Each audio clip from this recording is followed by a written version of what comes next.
Muchachos, buenos días. Espero que estén bien.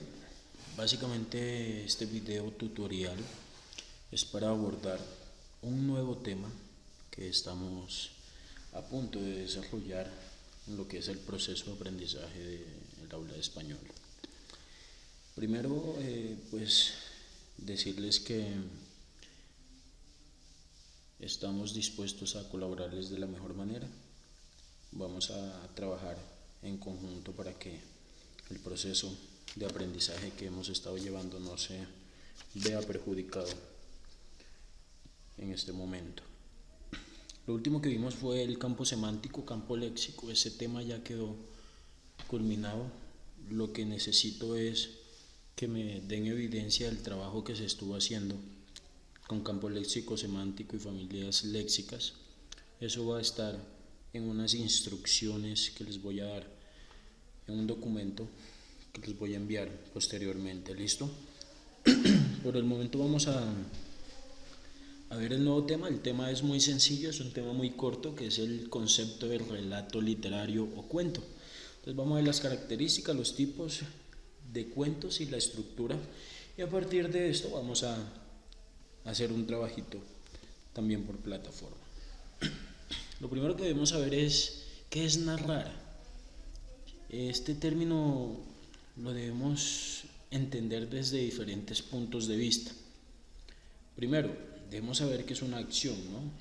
Toda palabra que termine en infinitivo, ar, er, ir, se convierte en acción. El narrar la convertimos en una acción, ya sea de forma escrita u oral, en la cual siempre van a haber unos personajes y va a haber algo que se llama tiempo y espacio. Ustedes ya vieron conmigo ese término. Tiempo y espacio hace referencia directamente a lo que significa cronotopo. Crono de tiempo, topo de espacio, ¿cierto? Las narraciones literarias, como los cuentos, tienen características que las diferencian de otro tipo de narraciones que no son literarias. Por ejemplo, como un diálogo, una crónica, un reportaje, etc.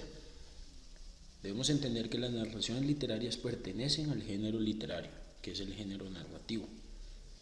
Ya vimos lo que fue la épica, ahorita estamos viendo lo que es el cuento.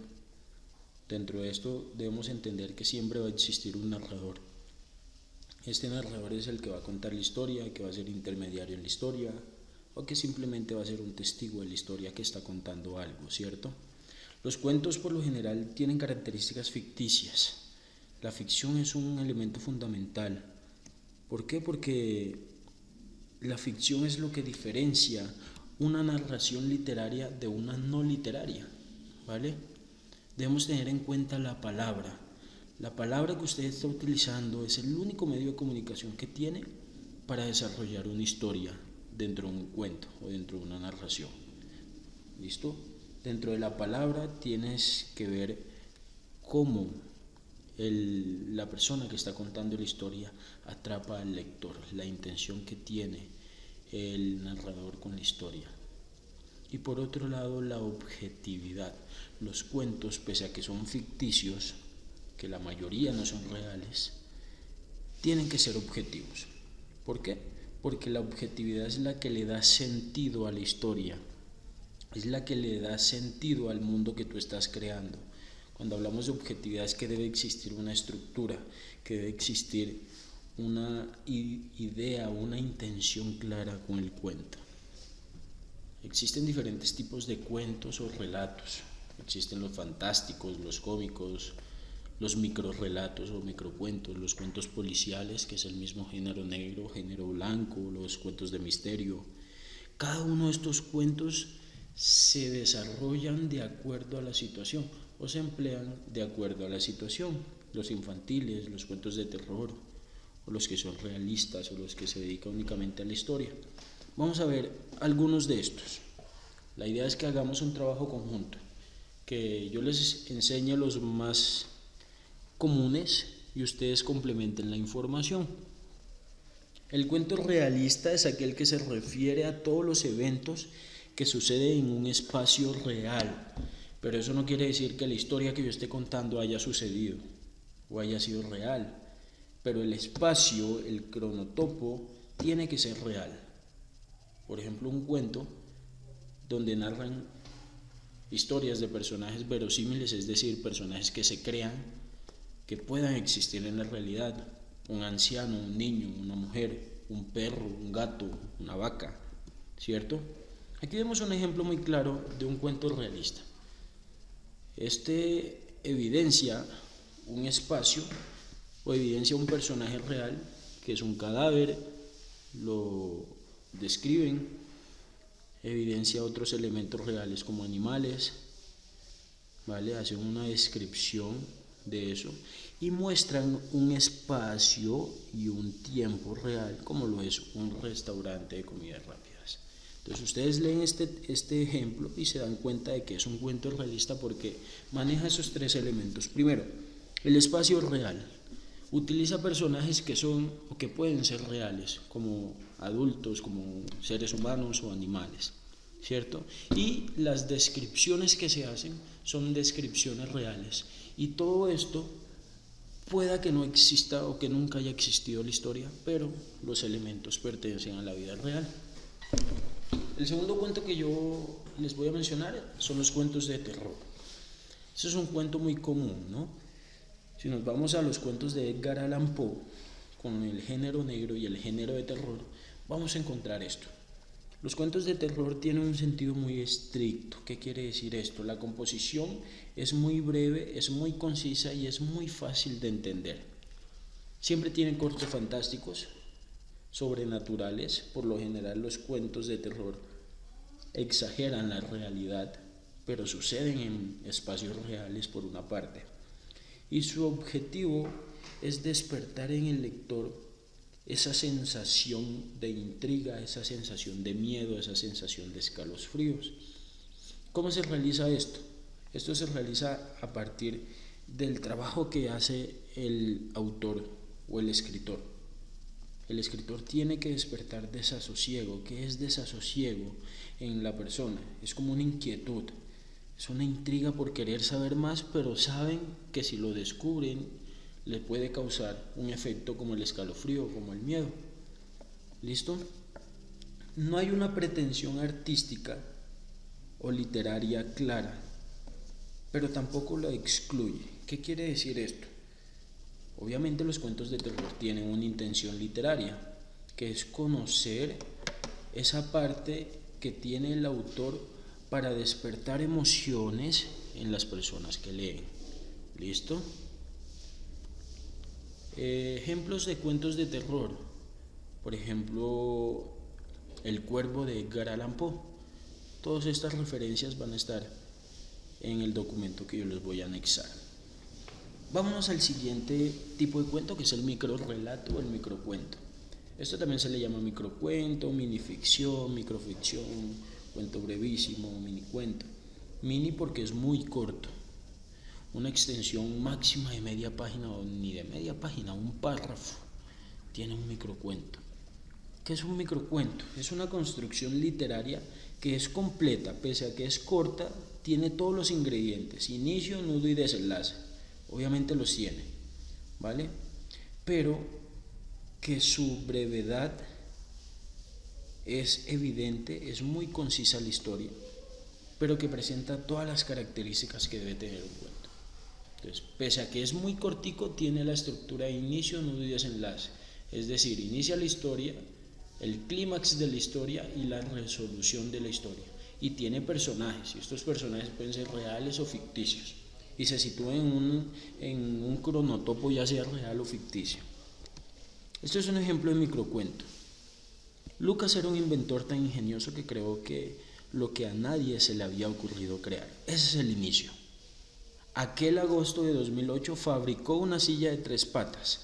Ese es el nudo, para que en ella se sentaran aquellos que suelen quedarse dormidos mirando la TV. La resolución es esa. Entonces, de nuevo, Lucas inventa algo ingenioso, es el inicio, porque nadie lo podía creer o nadie se le podía ocurrir. El nudo es contar lo que él crea y el desenlace es para qué lo crea. Ahí está la estructura de un microcuento. Los cuentos policíacos. Los cuentos policíacos son aquellos que pertenecen a la escuela del género negro de Edgar Allan Poe. El género negro se divide en dos, se divide en la escuela negra del género negro de Norteamérica y la escuela británica del género negro o la escuela inglesa del género negro. En Inglaterra encontramos al autor de Sherlock Holmes, que es Sir Arthur Dolly. Encontramos a la autora del Espejo, que es Agatha Christie. Y en Norteamérica encontramos a este señor, que es Edgar Allan Poe, el autor del Gato Negro, el autor del Cuervo, el autor del Corazón delator. ¿Sí? Este es el padre del género negro. ¿Qué pasa con el género policíaco? El género policíaco se divide en dos, en género policíaco negro y género policíaco blanco, siendo el negro el más común. Los relatos policíacos son aquellos que planean o plantean un enigma. Siempre, por lo general, hay un crimen o hay un delito. Y la idea es que el autor intenta jugar con la mente de la persona que está leyendo la historia para ver si él logra resolver el enigma antes de que se termine la historia. Ese es el trabajo. Entonces, el cuento policíaco se encarga de que el lector se convierta en el detective de la historia o se ponga en el detective de la historia. Los cuentos fantásticos. Los cuentos fantásticos son aquellos que tienen una influencia netamente irreal. Las hadas, los duendes, los elfos, los enanos, etc. ¿Listo? Son historias que son creadas por el autor. Todo es completamente ficticio, todo es fantasía. Los seres son sobrenaturales, los mundos son sobrenaturales. ¿La intención cuál es? La intención es que el lector pueda imaginar ese mundo que está leyendo y en su mente logre crear o construir la descripción del mundo que se está narrando en la historia. Estas son las partes de un cuento: el inicio, el nudo y el desenlace. Entonces, vemos como el inicio, cómo comienza la historia. Se menciona a los personajes, se describen y se menciona lo que ellos hacen o comienzan a hacer en la historia. Y segundo, el nudo, que es el clímax de la historia. Es la parte donde se encuentra el personaje principal con el secundario, donde se enfrentan el personaje principal con el personaje que es el antagonista, ¿cierto? Y el desenlace es cuando se solucionan los problemas. Si el personaje principal queda con la princesa que le gustó, en el caso de la fantasía, si se soluciona el enigma, si se resuelve el enigma en el caso de los policíacos, ¿cierto? Si en el cuento de terror la víctima al final muere o no muere, etc. Esas son las partes del cuento. Y finalmente encontramos los tipos de narradores. Debemos entender que los narradores se trabajan en primera, segunda y tercera persona. ¿Qué quiere decir esto? En primera persona vemos al narrador protagonista, el que hace parte de la historia. Y encontramos al narrador testigo, que ve la historia pero que no es protagonista. ¿Listo? ¿Qué quiere decir esto? Suele tener un papel indirecto en la historia pero que no influye en las decisiones del protagonista o en la vida del protagonista. El de segunda persona es el que menos se utiliza. ¿Por qué? Porque no es fácil mantener un personaje o un narrador en segunda persona sin que no haga parte de la historia. ¿Listo? ¿Qué quiere decir esto? El personaje o el narrador en segunda persona por lo general termina entrando en la historia, porque es un personaje, un narrador que está en la historia, que no es testigo, que no es protagonista, pero que está observando todo desde el lugar. Nunca interviene. Pero es muy difícil que haya un narrador en un lugar que lo presencie y que no intervenga de algún modo. Y por último encontramos al narrador en tercera persona, que es el que todos conocemos, que es el narrador omnisciente, que es aquel genérico, que es aquel que ve todo, ¿cierto? Que sabe todo lo que pasa, pero que no está presente en la historia. Es el Dios de la historia. Y hay un narrador que se llama el narrador esquiciente, que es el que tenemos como aquel que se centra únicamente en describir al personaje principal. Se olvida de los personajes secundarios, se olvida de los personajes terciarios y se centra únicamente en el personaje principal. Muy bien, muchachos, esto fue lo que hicimos. Tratamos de resumir el día de hoy. Estén pendientes a los documentos, ahí van a estar los enlaces, van a estar los apoyos que van a tener adicional a esta presentación y van a tener el taller que deben desarrollar en estas 2 semanas.